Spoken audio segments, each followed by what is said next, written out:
Welcome to Pilgrims in a Holy Land, everyone. Hi, Cindy. You're muted. Of course. Par for the course with me tonight with technical issues. So thank you, everybody, for your patience in while we figured out what the heck was going on with my machine this time, not Carrie's. Yes, we've had some technical difficulties, but here we are, and hopefully things will go smoothly from here. So we appreciate everyone joining us here, and if you're watching this later as well, welcome. So Cindy and I have started this segment here on Pilgrims in a Holy Land, where we want to delve deeply into the idea and the concepts and the situations of church history. And so a couple of weeks ago, we did kind of introduction to this topic, and we talked about why that matters, why the church needs it, why that's important to us. And today we've decided to start talking about not really even church history, but a prologue to church history, so to speak. Because in order to really understand church history, we've got to understand where the Jews were at the time of Jesus. And that's very different from where they were, like in the Old Testament times, like in the time of Moses, or the time of the exile, or the time of the prophets. So there's a lot to cover here, but that's kind of our guideline. And yeah, we're very excited as we were, kind of brainstorming what should we do next. And it was like, well, what about the Hasmonean period? And what about just the roll up and the prelude to really and again, I think studying church history is trying to get ourselves in the mindset of the recipients, the original readers, the original people that were being communicated to, because we've got 2,000 years of distance and different culture and different experiences, different technology. So again, what we're trying to do is just back up a little bit, because we know that the Jewish nation, they were very, very scholarly. Even the young children would be taught Torah, and they had different schools that they would go to. They would learn Hebrew, and reading was incredibly important. We can even see that in the evidence within the New Testament, where Paul is referencing not only Old Testament scripture, but he's also referencing plays that people would know, Greek plays and tragedies and things like that. We know that both Peter and Jude were talking about Enoch. And so some of this literature that falls more in the apocrypha of some Bibles or the pseudepigrapha of some Bibles, that is when this stuff was being written. And so we want to just kind of go through what were these people thinking? What was going on through their head? What was happening in their lives? And so we just kind of thought a little bit of recap of from the point of the exile, forward. So when they're given the chance to go back home, we have some of it in the Old Testament. We have Ezra and Nehemiah. We have some of the final prophets that are speaking to the Jews, but there's other things going on. And so we're kind of tackling this from a multi-dimensional perspective, not just what's happening in Jerusalem or in Judah itself, but what is the political situation? What's culturally going on? We've got famous people that we want to mention. What was going on? When did Socrates come, and when did Plato come? Because philosophy in the Greek world was huge, and it really did influence the way Jews thought. We can see this through the writings of Philo, who was a contemporary of Jesus. So anyways, more into it. I can run forever. Exactly. Well, I think that for a lot of us, especially for Christians today, we read the Bible as a unity, and we should. That's absolutely how we should read the Bible. There's a problem with that, though, because the way that they thought in the Old Testament isn't exactly the way that they thought in the New Testament. There's a change. And so we kind of want to talk about that. And part of my goal in this episode here is, if you haven't ever read the books of First and Second Maccabees, I hope that after this episode you're going to want to go and read those, because they actually help to connect the Old Testament to the New Testament. They're not inspired scripture in my accountability, but that doesn't mean they're not good to read. They're going to help fill in that gap and help us understand like this mindset of the Jewish person in the first century. Right. And I think the title of this episode is so appropriate, The Not So Silent Years, because honestly, the Jews, they were thinking, they were processing all of this stuff. They were writing and writing and writing. We have evidence of that from the Dead Sea Scrolls with all of their writings that they had, the Essenes, and how they were having, the various things that that were important to them, and the calendar and their differences of why they split off from Judaism. We have the writings from the Apocrypha. We have the writings from the pseudepigrapha. All of this is, again, like Carrie said, it's not scripture, but it is good for us to know. It helps us better understand that whole cultural stream, the worldview of what was going on with these people at that time. What were they thinking? How did things change? Because there was definitely some changes. I was teaching about angels in the month of January and February at my church. And, it's like, how did we get so much more about angels where there's even this hierarchy and stuff? And it comes from this period. This is where angelology starts developing. And so you start to see, we see it in like Daniel, that there's Michael. And then if you are familiar with Tobit, there's Raphael. So it's like, okay, we've got two named archangels. Well, then if you read more of the pseudepigrapha, you start seeing some of the other archangels and things like that. So they were thinking about this. There was stuff that had happened that made them start naming some of these intermediary beings. But it is through this period, and because of their experiences, and somewhat probably because of their exposure to Babylonia and Zoroastrianism. I'm thinking the duality, the good and bad part of how Zoroastrianism that viewed the world. The Jews and their meditations about God and the world around them, they were influenced by this, and they took that, but they also applied it to their own lives and their own understanding of what had happened within world history.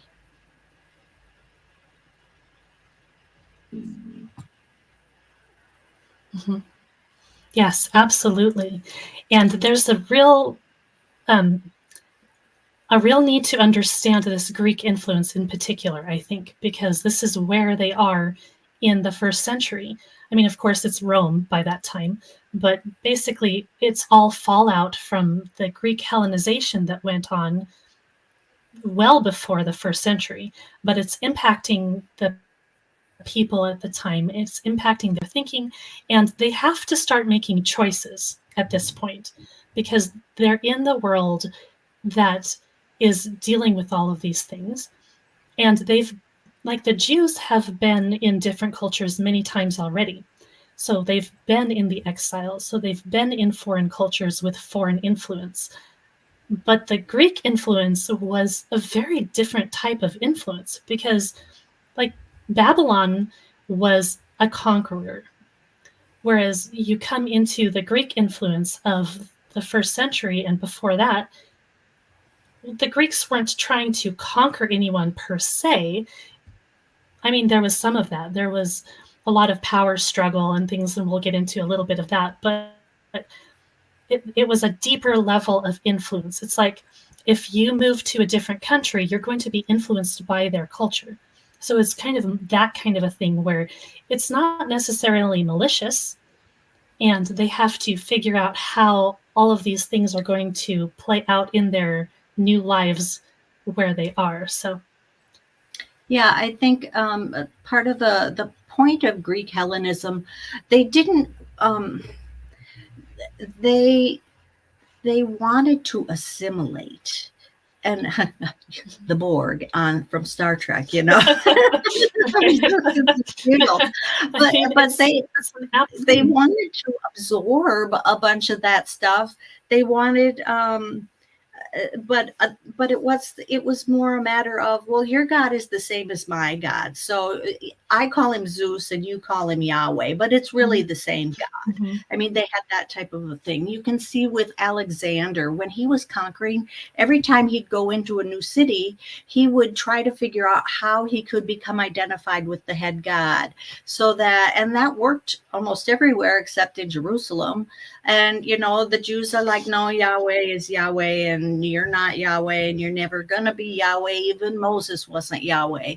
I mean, we'll do a sacrifice and pray for you, but we're not going to, and they even offered that to the Romans. So, I mean, that was one way that they tried to compromise, but it was definitely a struggle with the Jewish people of how do we maintain our unique identity, and what do we hold on to in order to stand out and be the light to the nations, although even that kind of got perverted and twisted as time went on. Instead of the we're elect for a mission, it's we're the chosen ones, and all the glory is going to come to us because God's our champion. I mean, they just turned it upside down, and Mm-hmm. Jesus points that out throughout his whole mission of, no, no, no, it's not the wealthy and the best, it's the last shall be first. Right, right.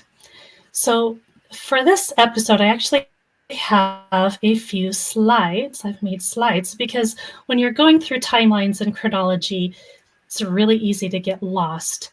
And it's hard to kind of get all of this into your mind and figure out. So the first thing we're talking about here is what we're going to call the post-exilic, I keep clicking things, the post-exilic or the intertestamental or the Second Temple time frame. Those are all terms that are kind of, they're parallel. They kind of mean the same thing. They're talking about the same period of time, basically. Now, whether or not this is really after the exile, or you can talk differently about the exile in different ways, but we're going to call this kind of thing the same thing. And the reason we're going to bring out all of these terms is because you're going to hear all of these terms from different people in different ways, and you're going to wonder if they're different periods of time. And really, they're the same period of time. So I just wanted to point that out so that we're all clear about exactly what we're talking about. And first of all, we need to know a little bit about the chronology of the exile, right? So this was the second exile, really, where you had the nation of Israel, the northern tribes who were taken by Assyria. Then you had the lower tribes, the southern tribes, who were taken by Babylon. And so we're talking about the period of time when they came back from that, which happened under Cyrus. And so here we have the Persian influence. That's what we were talking about with the Zoroastrianism. Yep. And so keep in mind that Israel has now experienced the Egyptian Empire, the Assyrian Empire that destroyed northern Israel, and then the Babylonian Empire that destroyed Judah. Now the Babylonian Empire has been conquered by the Persians under Cyrus. Mm-hmm. And so that's where we get the Zoroastrianism influence that we get. And probably a lot of us don't know even what that is, and scholars kind of debate some of this stuff too, because it's quite hard to tell what is Zoroastrianism and what is not Zoroastrianism. But there was this dualism that came with these ideas. And some people say that the idea of hell kind of stems from some of these ideas as well, because they had the idea of this fiery darkness. This is where punishment looks like. We see that first in Zoroastrianism, like chronologically, we see it in history first. That doesn't mean anything about whether or not it's inspired and whatever else, but that could be a part of the influence of how they're talking about things, because we all get ideas from different places. That doesn't have to mean that there's nothing revelatory about what we're learning in Scripture, because of course it's Scripture that we see as the truth and not anything else. But so we have It's that just that Persian the influence, idea may and have resonated with them. Yeah. exactly, yes. So they're And coming back from the exile. They're allowed to return to their land. And we wanted to point out some of these really interesting parallels in time, because a lot of times we study things and we study them separately in different boxes, and we don't realize they're parallel in time.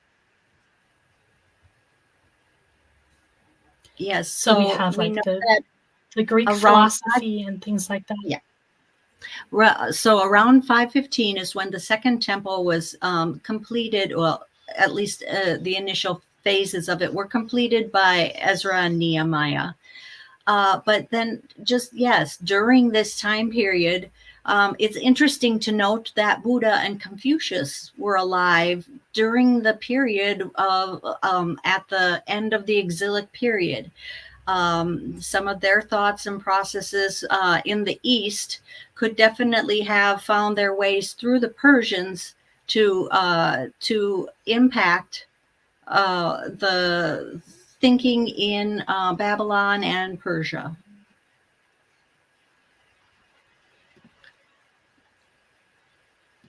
Yeah, Then, and the yeah, impact of Alexander the Great is huge here. Sorry, I exactly. keep hitting the button and there's like a lag, so it's Oh, not doing yep. what I'm wanting it to do.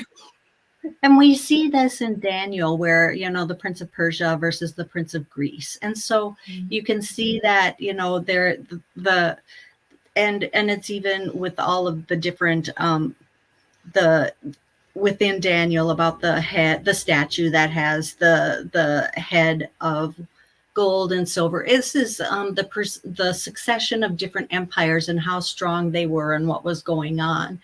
And so the Greeks under Alexander in the 400s really made a huge difference. And similar to what we were saying, a part of what Alexander wanted to do was unify his empire with a common language, education for everybody, similar worship practices, although who you worshipped was still up for, it could vary, but they wanted to make sure that everybody was physically fit. So participating in the gymnasiums and sporting events, other cultural things like going to the theater and those types of things, even to a certain extent, the way you dressed was all part of the Greek Hellenization program that they had going on. I don't know if program is the right word, but it was the intention. And we also know that it was through this whole empire that Greek did become the lingua franca of the world. Mm-hmm. That Greek was what everybody spoke.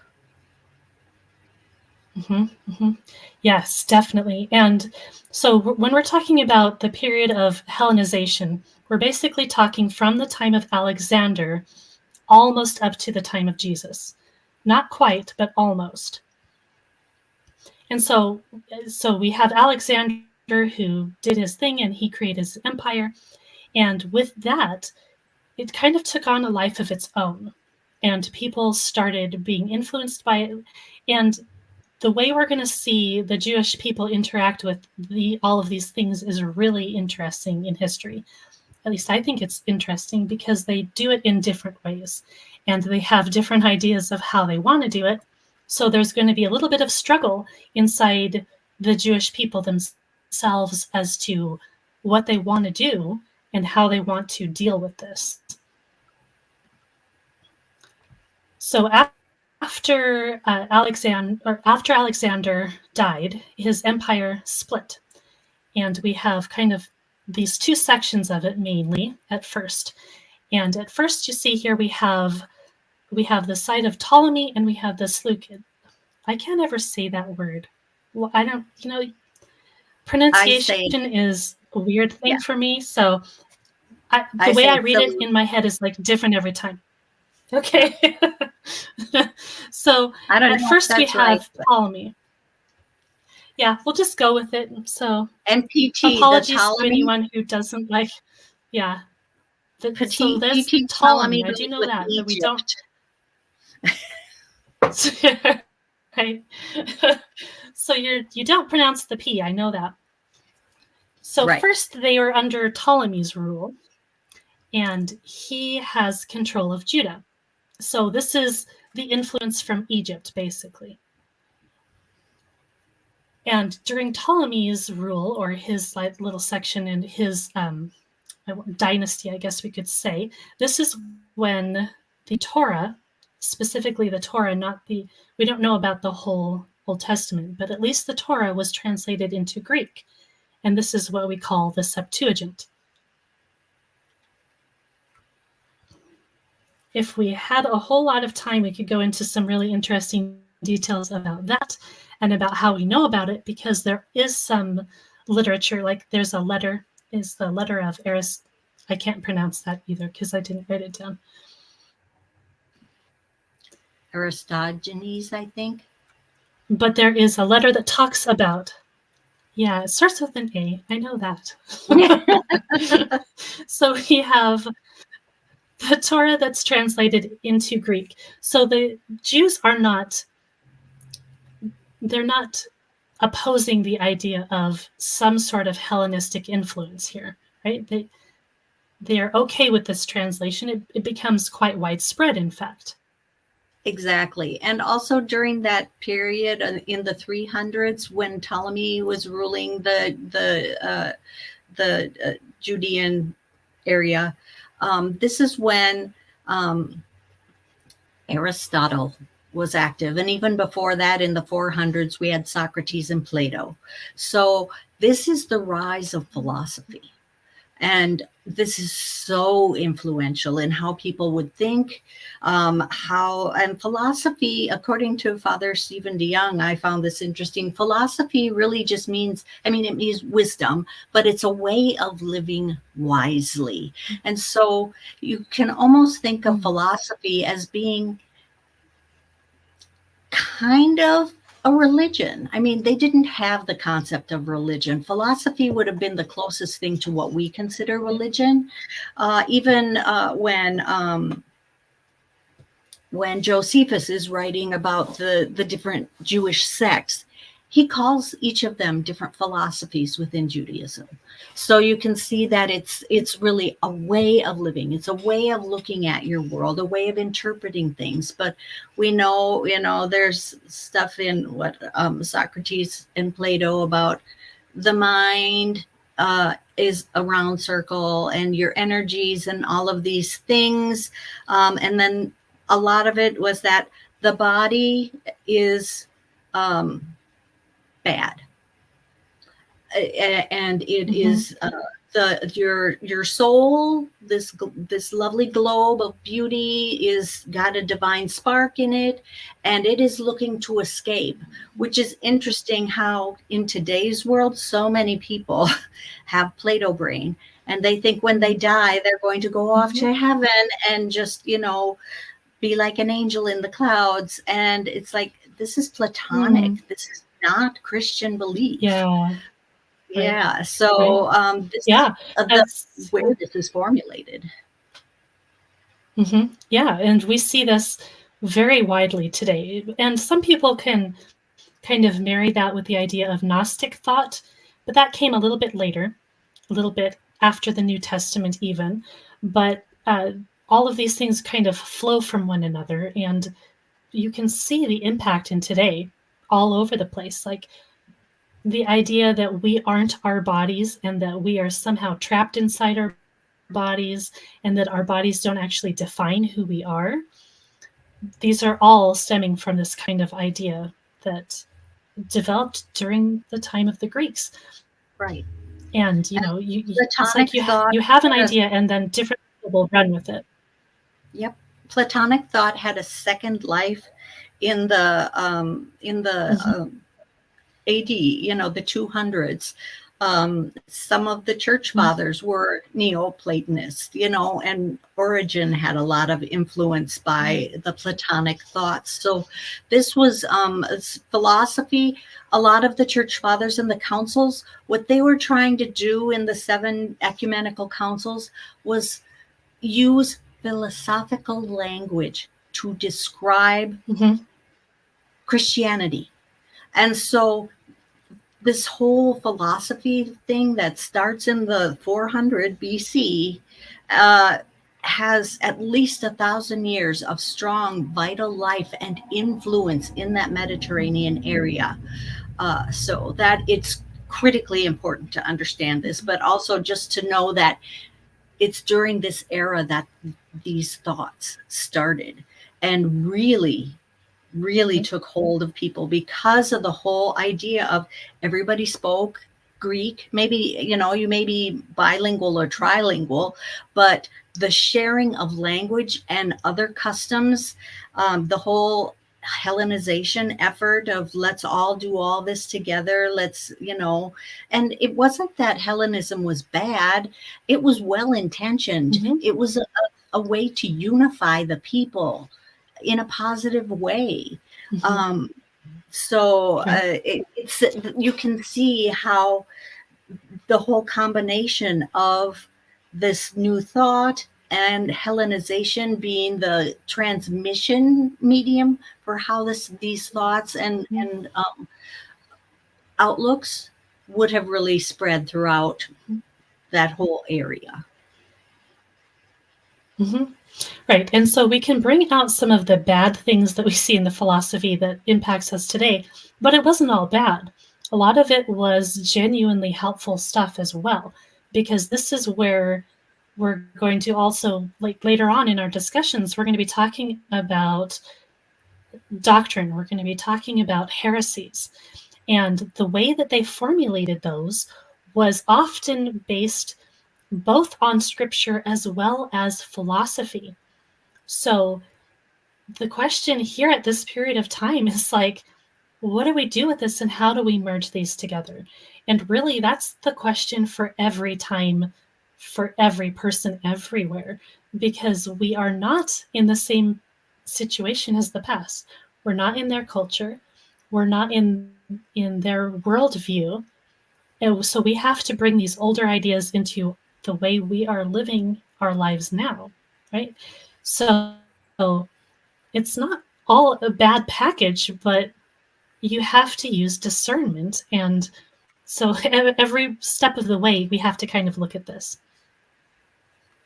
And yeah, this is an interesting case study to see how did the Hasmonean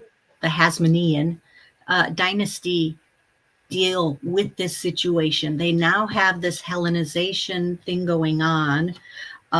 They are trying to carve out and have their own kingdom again, not be ruled by others. There's an assortment of different things that are going on. Can we have a political ally?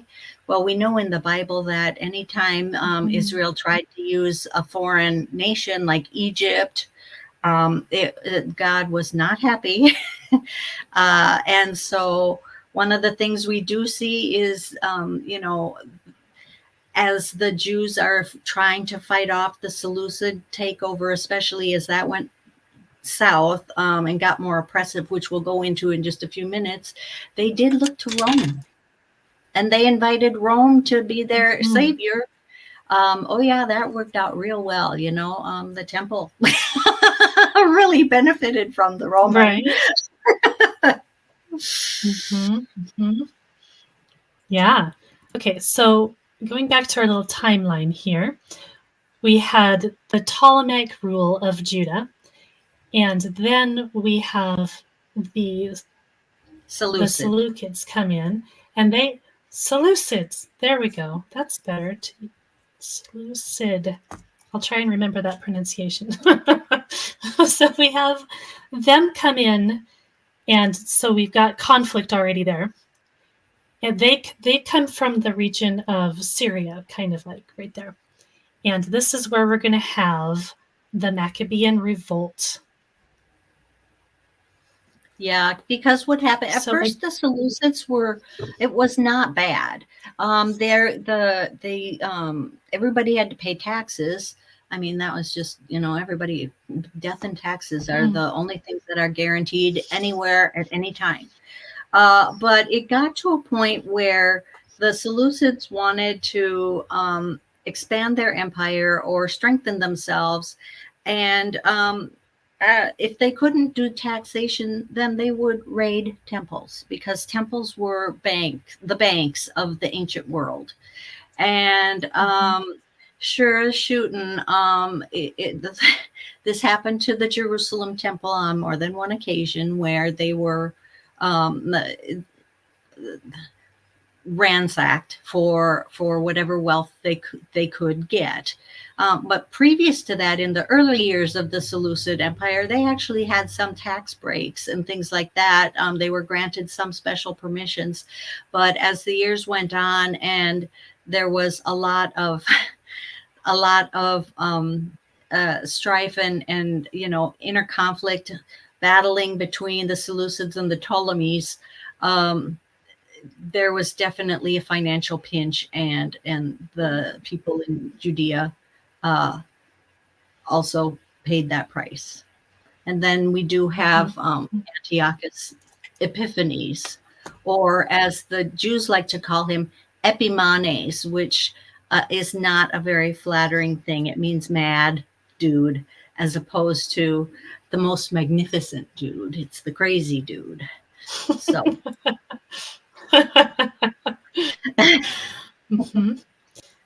So let's see where we had on this slide here. So this is where we have, so this gets into the Maccabean revolt, where, and this is where you should read the book of First Maccabees. So the book of First Maccabees and the book of Second Maccabees. Yeah. You think that if you've never read First and Second Maccabees, you'd think that First Maccabees is the first part of the story and Second Maccabees is the second part, but that's not really how those books relate. I kind of wish they wouldn't even call the second book of Maccabees Second Maccabees, because it doesn't make a whole lot of sense. It doesn't really flow. There's crossover between the books, but they're not the same. So First Maccabees is basically a history.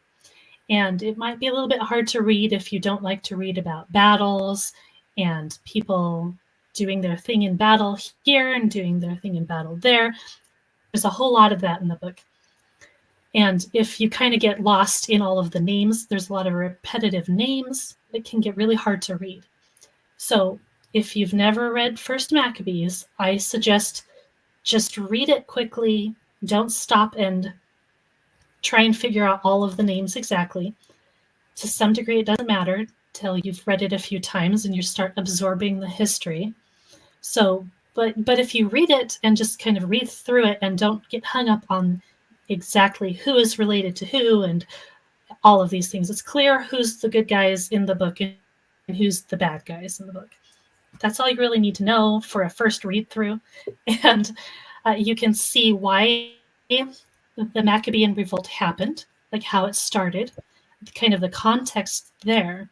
And part of it is this idea of the Jews relating to other people, foreigners, basically, the Hellenizers. And there's 3 different ways, basically, the Jews kind of thought about dealing with these people. One of the ways was, we just won't do anything. We'll just be entirely pacifistic. If they want to come and defeat us, okay, whatever. We'll just let them come kill us. We won't fight back. The second way that you could do that was the direction that Judas Maccabeus took. And that's just like, it's not his last name. It means the hammer. It's kind of a nickname.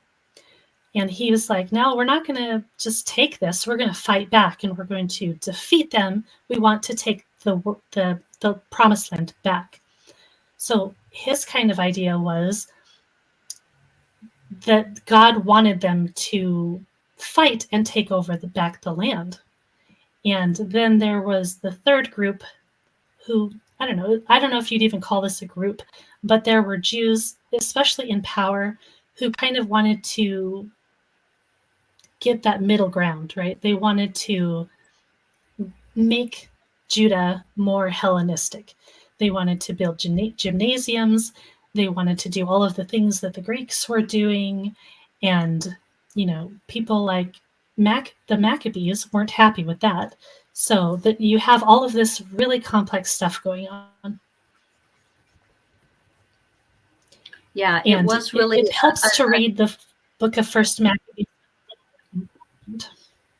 yeah, absolutely. Sorry. It is interesting to see that there were different sects of or groups of people and how they thought, and it was definitely the wealthy that wanted to be Hellenized. They wanted to participate. They thought this whole Greek culture was really cool, and it's like, okay, so we have to go along with the flow and stuff like that, but we can still survive as a people.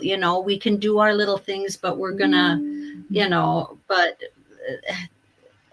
they were going to yield to the hardline, what would eventually become Pharisaic type of perspective. And this does transmit itself even into the time of Jesus. So that's why a lot of the friction between the Sadducees and the Pharisees were, because the Sadducees were the rich and the powerful that were much more wanting to be Hellenized. They wanted to be like everybody else. And they were the ones that had control of the temple, mainly because the rich people could buy the chief priesthood. But then the Pharisees were those, really dedicated.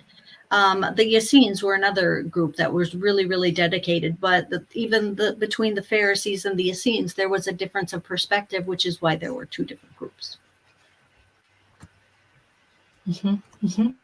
Yeah, see, and this is why it matters, because by the time we get to the New Testament, we have these dynamics that are still going on. And there's a reason that so much of the stuff we see Jesus interacting with the priests and the temple, it's because a lot of that is just political baggage from these hundreds of years before, and it's just continued. So it's very helpful for us to understand this backstory.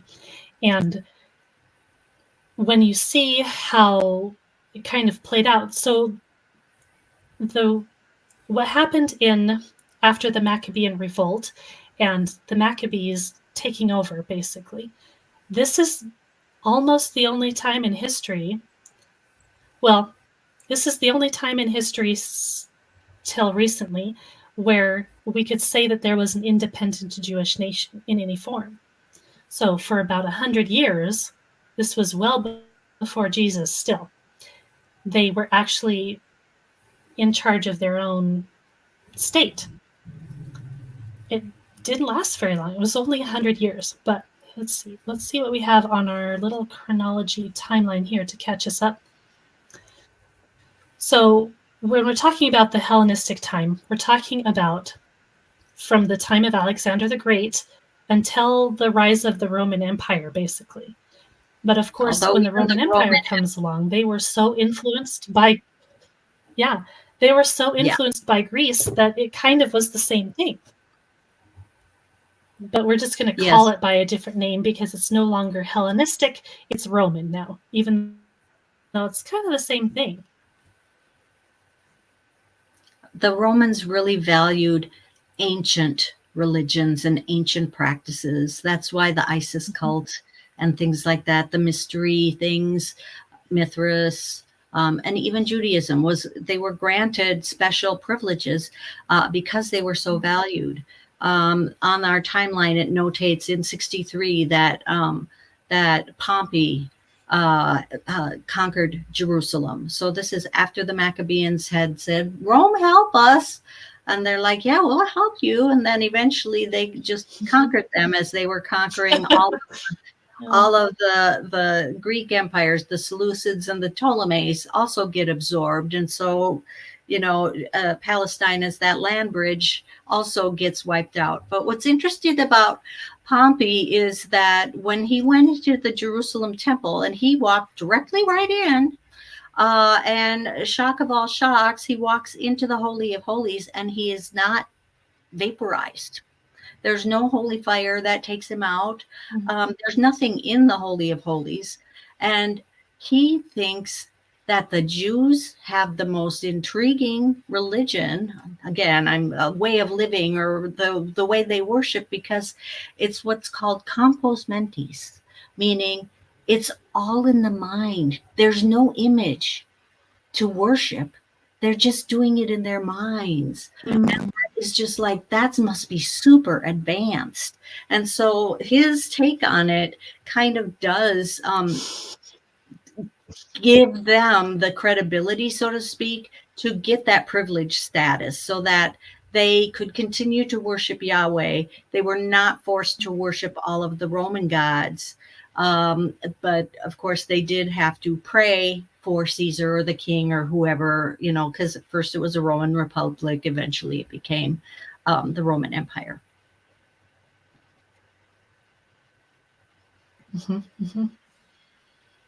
Yeah. So to go back to the Maccabean revolt, what we have is a family line. We have a dynasty of sorts that is now into power.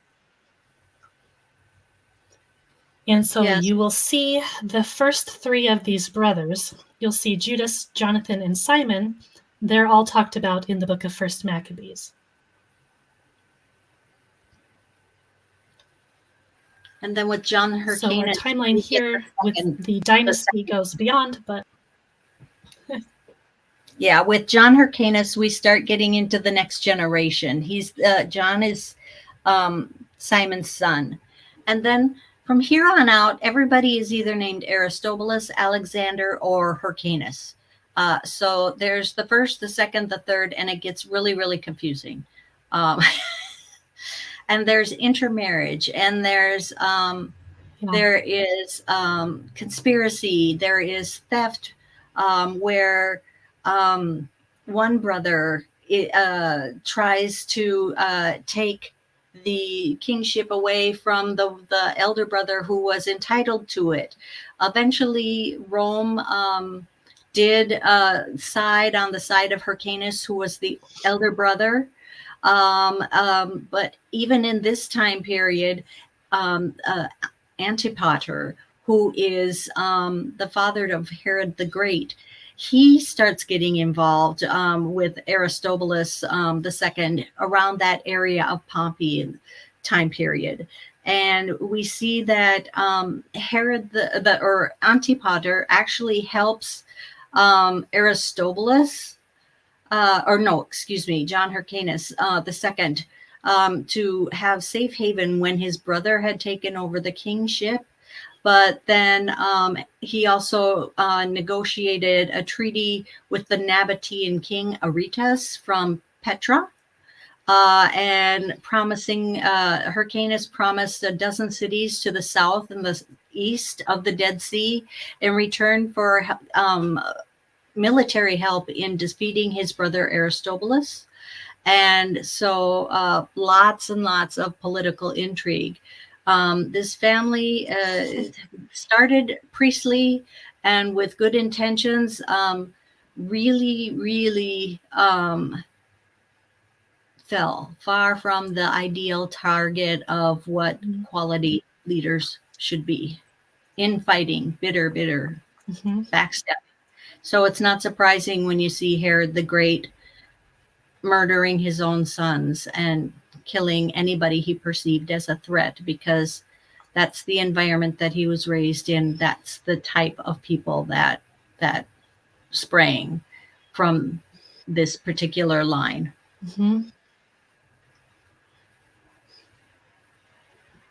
Yeah, and even before the time of the Maccabees, we had a whole bunch of this intrigue about bribing your way into being the high priest. And ironically, the Maccabees wanted to stop that and wanted to kind of put it back on the proper direction here. But the dynasty that they ended up founding fell into the same kind of thing. And so this is why history can be a little bit hard to study, because you have the cycles and the repetitions and things that happen over and over, especially when people are named after their father, after their grandfather. It's like, okay, can we get some different names so Yeah, we can tell you please. guys apart a little bit easier? Yeah, honestly, it's like, which Aristobulus is this? Is this the same dude or another one? So pretty funny. So yeah, and so the book of First Maccabees is kind of the history of, or at least the start of the history of all of that. The book of Second Maccabees, it's a little bit, I don't know, it's a little bit easier to read in a way, because it's not just battle after battle and things just, it's like the first book of Maccabees just feels like this stream of incidents that just escalates so quickly. It's hard to keep track of it. The second book of Maccabees is a little more theological in a way. So interestingly, this is a really interesting point. In the first book of Maccabees, you don't see the word God. I don't think at all. I don't think it's there at all. Instead, you see the word heaven in the place of God, even of saying heaven, who does this stuff. Like it will talk about the Savior of Israel. It'll talk about the name, but it won't say the name. So interestingly, and that just jumped out at me because I'm talking about the names of God on Genesis Marks the Spot right now. And the idea that, you know, if you look in the Gospels, you see kingdom of God used most of the time. But in Matthew, you see kingdom of heaven. So the question is that a special kind of a term, or is it just a replacement for the word God? And if Matthew is doing the same kind of thing that we see happening here in the book of Maccabees, it just means God. It's just a referent for God. But when you get into the second book of Maccabees, you do start seeing the word God there. So it's really interesting dynamic. Very interesting differences between the books. Like I said, there's crossover in history, but they're not exactly the same. No, and I do think it's interesting that you point out the whole use of Hashem, the name, or, you know, heaven, instead of referring to God, because really it is in this post-exilic period where the Jewish people really start becoming much more legalistic, and they try to they build all the fences around all of the Torah laws, so that, you know, they're like, well, how far, you know, on a Sabbath, how far can you walk? Well, you can walk. Normally on a normal day, you can walk 10 miles, but no, you can only walk 2 miles. I'm making it up. I don't know what the thing is, but it was significantly less. But they put all these rules. Don't make a fire. Don't do a this. Don't do a that, because all of this is considered work. As opposed to, you know, where even Jesus is fighting back of, you know, if people are hungry, they can feed themselves, and that's not work on the Sabbath day. It's okay to heal somebody because you're saving a life on the Sabbath day. You've taken it too far with your interpretation, with all of these fences. But you can see that it's during this period of, okay, we're back in the land, but it's still not right. We still feel like we're in exile, even though they had this new temple that they built. It wasn't like Solomon's inauguration. They didn't have fire and smoke that filled the sanctuary and prevented anybody from going in. God didn't seem to have returned. And so they were really struggling to figure out and think about, what are we doing wrong? How could we do this? I mean, Mm-hmm. even at Jesus' time, it was like, if we could just have 2 weeks, 2 Sabbaths that were perfectly executed, the Messiah would come and it would be wonderful. And so Mm-hmm. you can understand why they would get so frustrated at Jesus when he broke the Sabbath, because it's like, well, dang it, Alan, okay, next week we'll be good next week. We just need two in a row. Mm-hmm. So this is the thought that's going on: is what did we do wrong? We thought this, and so, and then when you have all of these other influences as well, of we don't feel like we fully out of exile and all of these countries are ruling over us. Okay, now we have our own little kingdom for 100 years, but this is obviously internal friction and writing. So it's definitely a time of thought, of analysis. It's why the Mm-hmm. Book of Enoch and Jubilees have been written at this time. They are thinking about Torah. They are reprocessing Torah through the eyes and experiences of having gone through the exile, Mm-hmm. having been returned, and still being oppressed. Mm-hmm. Yeah, so let's talk a little bit about this idea of the legalism. So, because when you use the term legalism, for many Christians, it means a certain type of thing, right? Like, oh, those Catholics, they're so legalistic compared to us free Protestants kind of idea that we have in our minds. And, you have to, and the idea of works versus faith for salvation. And that's not really, I think, what we're talking about here. This is a different and very specific type of thing going on. And, we could get into like the differences in the way that scholars talk about Paul, for instance, and the way that he wrote and the way he portrays the Jewish people. Like, some people will say that the Jewish people were all legalists and they just wanted to fulfill the law, and that was the whole point of everything.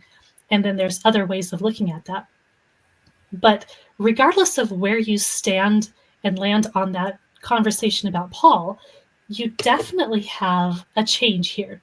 And this is a change that we see from the Old Testament into the New, because the Old Testament, however you order the Old Testament, you have a lot of the prophetic literature, right? You see prophets, you see the major prophets during the exile, you see some of those minor prophets crop up either at the end or during the between the exile and the New Testament. And then it's like, we don't have any prophets anymore. Well, do you? Do you not have prophets? Or how do you look at that? So interesting thing that popped out in my last reading of the first book of Maccabees is that it does bring out the idea. I think it was first Maccabees. I could be wrong. It could have been Maccabees, one or the other. It did say straight out that there's no more prophets. But I don't think that means that there's no more prophecy. Like, the difference there. Because you can talk about the writing prophets, or it's who are kind of trying to bring Israel back into covenant, as we see in the prophetic literature. That's literally what they're doing, is trying to bring the people back into covenant. But by the time of the first century or so, before that, we now start thinking about, and we don't have prophets who are trying to get us into covenant, because we already know what the covenant is. We already have the law. And So it's written let's down go in a back to the book so law we and can focus study it. on them. Yep, it's Mm-hmm. written down, and the Torah is all we need. That's what they've come to realize. Even Mm-hmm. Ezra had a role to play in that. He was the scribe and probably did bring back the Torah. And we know that the Old Testament had chunks. It was the, Torah, the Nevi'im, and the Ketuvim. The Nevi'im would have been the prophets. We know that, but then there's the writings. And not necessarily all the writings were finalized or made into official canon, not until like even the 400s AD. But I mean, they had the writings, but they were not finalized, or certain books were still in the bubble. Should we include Belle and the Dragon? Do we include Esther? You know, those types of things. But what we're seeing with this is definitely the change of, instead of prophets, we're going to rely on our book. Mhm. And even Mhm. in, I think it's Zechariah 13, says that a prophet's parents were to assume that any oracle their son spoke in the name of the Lord was a lie. I think that some of them were even killed, as opposed to, we're not going to listen to you. Mhm. We're not going to listen, la, la, la, la, la. We don't need you anymore. We have Torah. That's all we need. We just have to get it down. And that's Right. the whole mindset that was going on Mhm. through this period. Mhm. Yeah, and so that's why we see what we see in the literature. We don't see any more prophetic writings because they aren't doing that anymore. They were like, well, we already know, we've already been told, we already have it straight out laid out to us. We're just going to focus on that, and we're going to live according to that in order to instigate the next phase of what's supposed to happen. You know, whether that's, for some of them, that was the Messiah coming in like battle gear and we're going to defeat all of our enemies, or, you know, however they thought about that. There were many different ways they could think about that. But the idea was, we have our stuff that's written that we're supposed to follow, that we're supposed to be obedient to. And so that's the kind of thing that we're talking about when we're talking about legalism versus the prophetic literature. It's just like it's a turn of how they're going to live. The other thing is, some of those prophets turned to writing under pseudonyms. And they were writing in an apocalyptic style, so that they were still people working and writing and communicating God's message. Now, this does not wind up being Holy Scripture, although, again, it's good, it's beneficial for us to read these books. But the book of Enoch and the Testaments of the 12 Patriarchs, or the Apocalypse of Moses, this stuff is writing. There are still people that are thinking, and there are still people trying to communicate the word of God as they understand it. So that although official prophets really cease after Zechariah and Joel and Malachi, Haggai, Obadiah, that group is the last of the official prophets, there are other voices that start adopting a different style of communicating, and that is the literature that we have today. Yeah. So once you see that they've kind of changed their mindset in how they're going to approach things, how they're going to live things out, this is why, like, we could ask the question of, why do we see pseudepigrapha? Why do we suddenly have writing that is in the name of these older patriarchs and older people, but it's clearly not old writing? It's clearly current day writing. So why do we have that? Why do we have them writing in the name of Enoch and these other types of things? Why do we have the Book of Jubilees, which is kind of a reprocessing of the Book of Genesis? Why do we have all of that? It's because they're now looking and processing things on an intellectual level in a different way. And so they're like, well, I'm not going to be a prophet. I'm not going to claim myself as a prophet. So what I'm going to do is I'm going to write this thing and I'm going to claim that Enoch wrote it. And that was just kind of what they were doing at the time. It was a change in, again, from prophecy to, let's focus on that ancient time and say that that is what we're to be looking to guide our lives. Yeah, and really It was a fascinating change.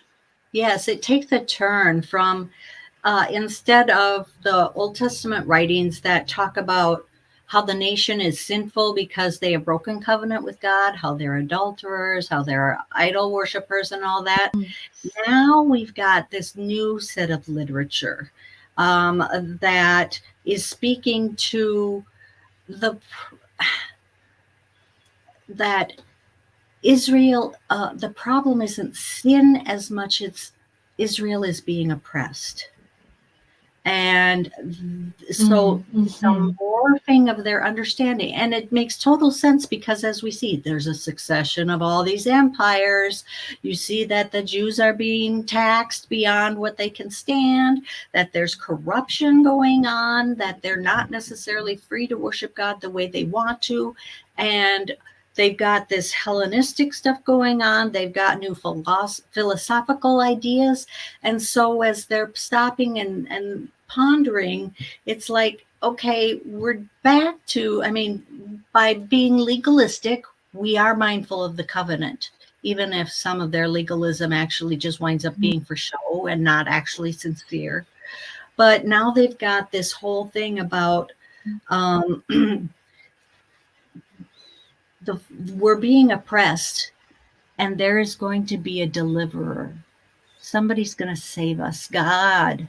All we need to do is count on God. Again, God, even in the Old Testament, says he will say that just rely on us.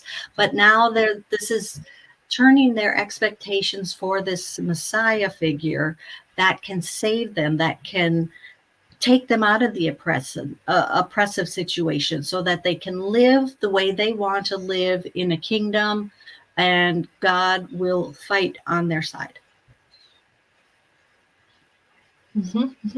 And what's interesting, so for Christians, we will read the New Testament and we'll be like, well, the New Testament doesn't say anything like that. They're not Jesus isn't talking about freedom for the oppressed in a military way. And he's not, but the way that he speaks is still using that kind of terminology. We're still being delivered. We're still oppressed people. It's just he's turning it from talking about your particular Roman oppressors right now to something that's broader than that. So it's still the same kind of theme, the same kind of language, the same kind of idea, but let's talk about it in a broader way, because your little petty squabbles they're just your little petty squabbles. Like, I'm not here to deliver you from that particular empire right there. I'm here to deliver you from something much bigger. So let's look at that instead. It's fascinating to see how that language is but is not used. He's redirecting their attention. It is not other humans who are your enemy. The power is evil and sin and death. That is the problem that I have come to deal with. If I deal with that, all the rest of it will eventually come in line. And it's interesting. I can't even remember what I was listening to, but it was a matter of, Jesus actually did conquer Rome. It just took him 300 years to do it. When Constantine converted Christianity and accepted that. Now, granted, it didn't immediately fix the Roman Empire, but it made a change. And we can see even today throughout the world, even if you're not a Christian, there are certain things that you have an expectation of how the world should be run, what is right and what is wrong, the whole education, the whole medical system of caring for each other, the Good Samaritan laws, things like that. All of this comes because of Christ. He has changed the world. He hasn't totally fixed it, but it's the whole inaugurated eschatology of already, not yet, that we're living in. And so, here we have that initial kernel of this is what was going on, and you can start to sense why the people were feeling that foreign governments were the oppressors. But then Jesus comes and says, wait, no. There was a lot of things that he was, turning upside down. in order to really fully embody Torah and what it truly meant. When he said that I've come to fulfill, it's I've come to live out. I've come to fill it full with a human body that is walking and talking example of what you're supposed to be like.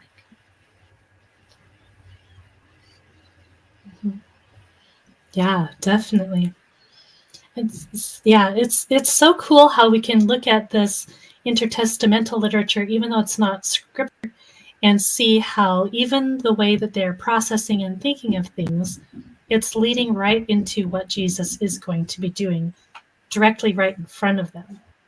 Mm-hmm. And so as far as the literature of the time, you have different kinds of literature, right? We have, histories like Maccabees, and you have stories that they're actually, most scholars and even people in the church will say some of these are like they're historical novels. They're not necessarily actually, a reality of history. And some of these are like Esther and the book of Judith and Tobit, which most or many Protestants haven't read. Probably not historical books, but they're there to show these different ways that a faithful Jewish person can face their reality that they're going into right now. So if you're wanting to know a little bit more about how they're interacting with this new Hellenistic world and how they should be conducting themselves, those are 3 books that you should probably look at and read with this kind of framework in mind of thinking about the people in the light of where they were before Jesus came, and working out all of these ideas with, not necessarily even overlords, but people who are influencing them. And they're then, of not course, very you long. have apocalyptic literature. Yeah. Mm-hmm. Yeah. Easy Apocalyptic reads. So literature. go read them if you haven't. Yeah. Yeah. Apocalyptic literature it doesn't mean the end of the world, although that's what, we always, in our day, a lot of it, the apocalypse, boom, it's going to happen and the end of the world. But apocalypse means to unveil, to show the reality behind reality. That's what's going on. And they use, there's bits of apocalyptic writing, paragraphs within Daniel. There are whole books that are apocalyptic. Jesus has some of his teachings are in the apocalyptic style. And of course, we have Revelation, the entire, all except for the first 7 letters at the beginning. But all of that is the literature genre of apocalyptic.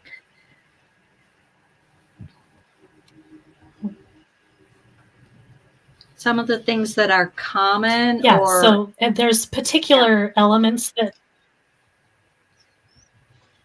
Go ahead. Mm-hmm. Go ahead. The elements. So there's particular elements. So like dualism is important. There's 2 different forces at work that are in the universe. In the Old Testament, often it's Yahweh versus the nation. But in this period, it turns to be good versus bad, or light versus darkness. Think of the Essenes and the Dead Sea Scrolls. They've got the sons of light, the sons of righteousness versus the sons of darkness. Again, this dualism. Zoroastrianism is another where there's just the 2. Even in some of the philosophical stuff, there's the demiurge and versus the good God. Where there's 2 of them on one, and both of them spawn creation. Whereas we know in Genesis that all creation comes from God, and he organizes chaos and subdues it. So that there aren't 2 forces. Creation is good.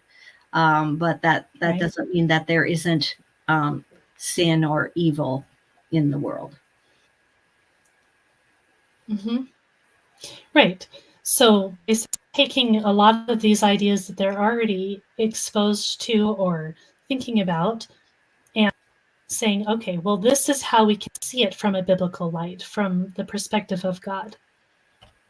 Yep. And again, they're just processing what they see, and they're writing it down in a literary style. And these are, again, some of the different characteristics that they're using, different styles. Another one that they use often is cosmic conflict, where we see the earth or the underworld or the heavens or the heavenly beings at war, struggling between good and evil. You see the stars falling from heavens and the moon turning to blood and things like that, where it's really just talking about how upheaval of one era switching to the next. Mm-hmm. Yeah, cosmic conflict in the cosmic corner. There we go. But it is, this is typical. This is standard apocalyptic type writing styles that they will incorporate into it. So just because you see the stars falling from the sky, that doesn't have to mean that there are comets or asteroids or even alien Mm-hmm. spaceships that are coming. This is just language that is used to describe what's going on behind the scenes. Mm-hmm. Mm-hmm. And it's weird. And so we think that we see this kind of language and we think it's showing them necessarily some crazy heavenly reality. And I mean, maybe, but this is also just, part of the genre. And so understanding the genre of what you're reading it's pretty important. Yeah, this is definitely not a genre that we are familiar with. This is resistance literature. They're writing it as a protest to their current situation. When we look at Daniel, I truly believe that Daniel was written during the Maccabean period, not during the time of Nebuchadnezzar, not the time when Daniel would have been in Babylon. We see evidence of the apocalyptic writing style that was not in use in Babylon. We see evidence of named angels, Right. and it's during this period that named angelic beings come into play. Like I said, even before that, we've got Michael, we've got Gabriel, we have Raphael. In some of the other pseudepigraphal writings, we've got Uriel and others that get named. And most likely this is coming from Babylon with some of the named angelic deities that they have. It's like this was something that the Jewish people adopted and took on.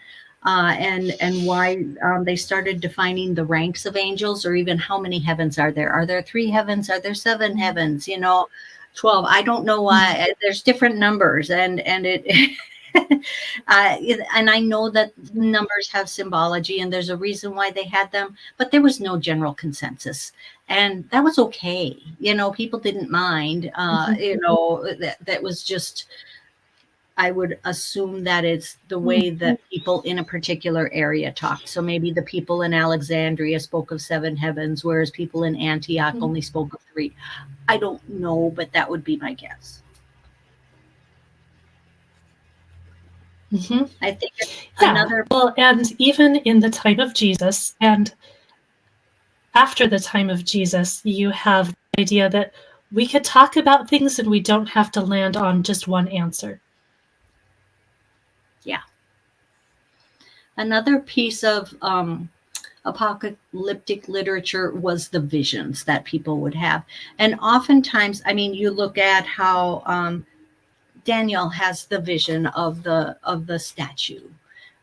You have or the coming of the Son of Man to the Ancient of Days.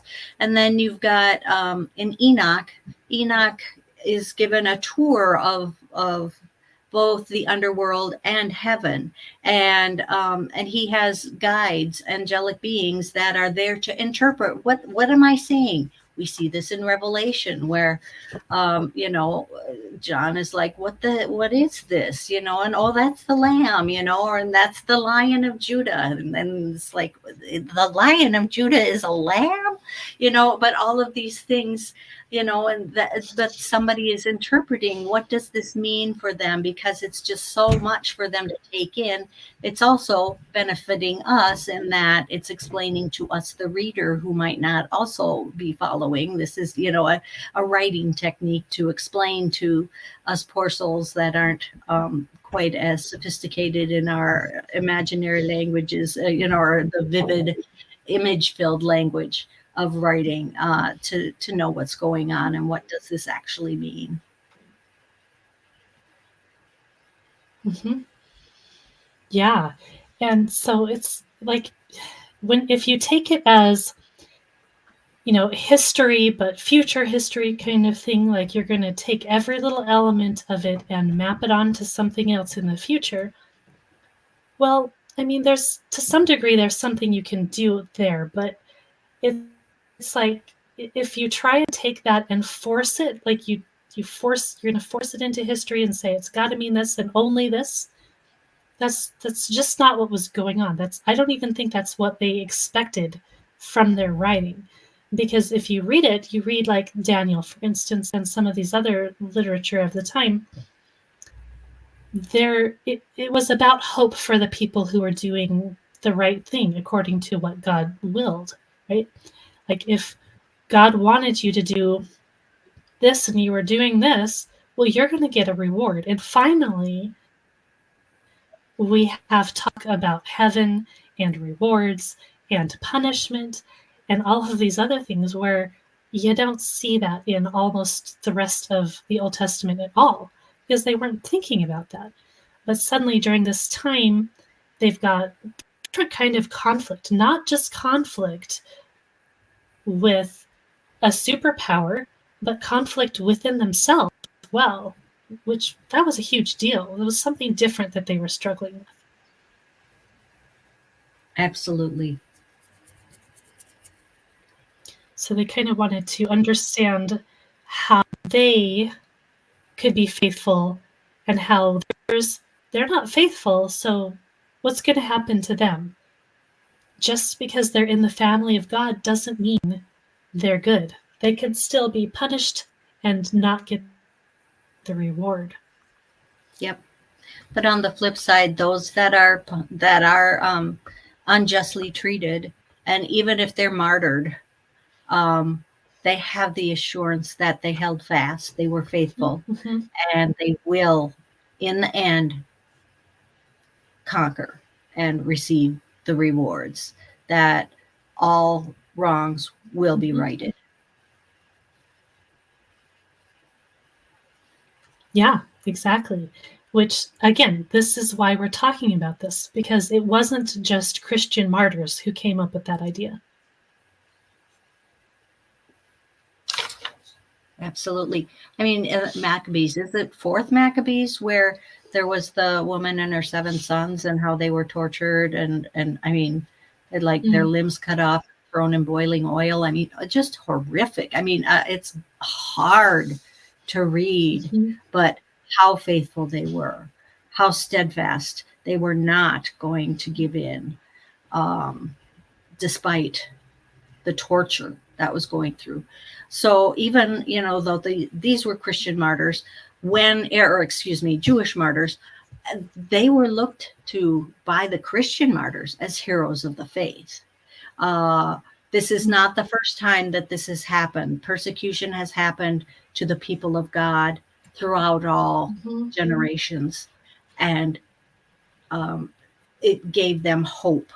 And again, that it was something that they could latch on to read this horrific story about the Maccabee, people and the torture they went through, but how they still were steadfast in their faith. And that's not something we often take away from apocalyptic literature as Christians. For so many people today, it's doom and gloom, and we're going to worry bad things happening. We kind of look at it because we are in such a good place for most of us in Western Christianity. We're super blessed. We're super rich compared to the rest of humanity anywhere ever. And we're doing really well in a lot of ways. And so we read this apocalyptic literature and it scares us because we're like, that's not our experience. And we tend to look at it and we focus in on that. But for the people at the time who were originally reading this literature, they were in that space. Like they were already being persecuted, they were already being killed, they were already in a scary, scary situation. And this literature was supposed to help them and give them hope. Absolutely.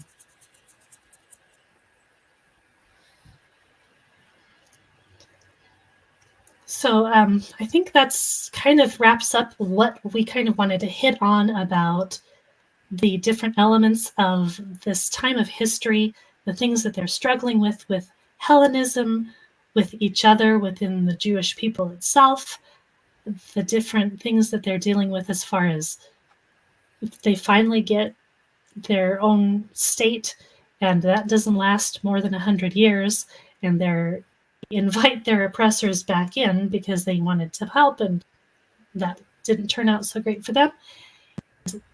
Uh, the the Jewish leaders as far as the temple went, and the split from the different splits that happen in all of these situations for the people.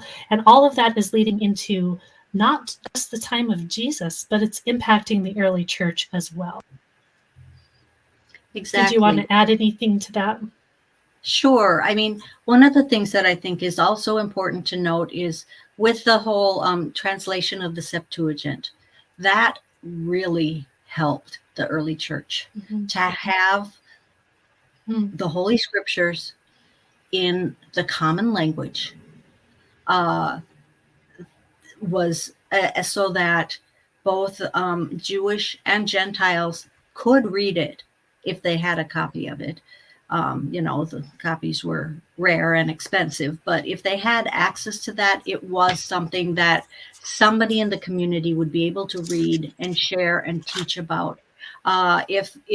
If the Septuagint hadn't developed, it would have been much harder for Christianity to spread as quickly because the scriptures would have required a Jewish person to interpret the Hebrew. Yes, they had targums and things like that, which were translations, but they were a translation commentary, and they were much more free format than the Septuagint was actually highly respected, as if it was also spiritually inspired. If you were reading from a targum in the synagogue, it would have to be read in Hebrew as well, and then translated. But if it was from the Septuagint, it was treated as if it was written in Hebrew. It was that high quality, that highly esteemed. And so those are things, again, that are also setting the whole.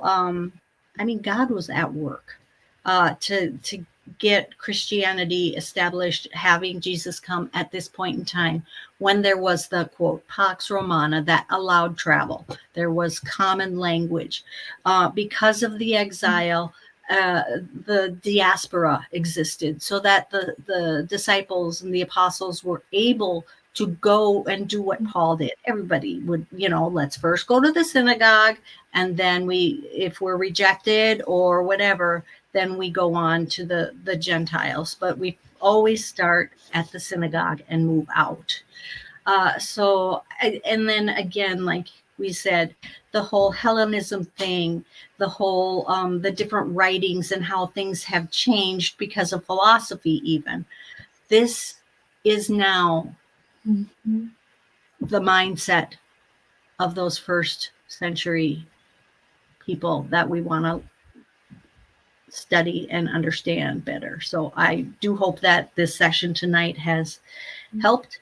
And again, strongly encourage you to read on your own some of the books that Carrie has mentioned. They are available in the Apocrypha of a Bible that has a copy of the Apocrypha. I'm sure you can also find them online. Mm-hmm. Yeah, it's actually interesting. The last time I went into Barnes & Noble, I was looking for an NASB version of the Bible, which I found one. It was kind of expensive, but the cheapest one I found was actually this one. This is my Catholic Bible, the New American Bible, Revised Edition. It's the official Catholic translation or English translation. It was like the cheapest Bible they had, and I'm like, okay, I'll buy that for $7. Why not? The NASB was like $50.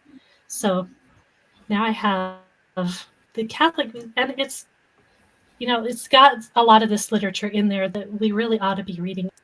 Any Christian should, because it's really reflective of this time period to help you understand very much the mindset of the New Testament. Now, it's hard to do that without a little bit of framework, which is why we're kind of trying to do this. We want you to be thinking about these things as you're reading about those so that you have that framework and you're kind of tracking on what's going on, what they're thinking of, and interacting with each other. It's kind of hard to pick all of that up entirely on your own, just reading the literature, but it is there. So once you have your brain kind of primed to it, it'll make reading that easier. At least it has for me.